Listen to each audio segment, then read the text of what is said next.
السلام علیکم ناظرین، امید کرتے ہیں آپ لوگ ٹھیک ہوں گے، خیریت سے۔ جیسا کہ آپ دیکھ رہے ہیں میرا یوٹیوب چینل اپنا چک گزرتا، آپ کو کہتے ہیں خوش آمدید۔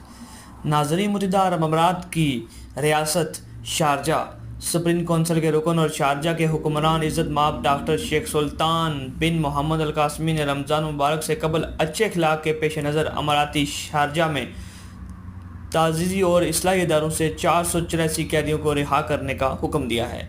معافی شارجہ کے حکمران کی خواہش کے دائرے میں آتی ہے کہ معافی پانے والے قیدیوں کو ایک نئی زندگی شروع کرنے کا موقع دیا جائے اور ان کے خاندان کی تکلیف کو دور کرنے اور انہیں معاشرے میں دوبارہ شامل کرنے کا موقع فراہم کیا جائے۔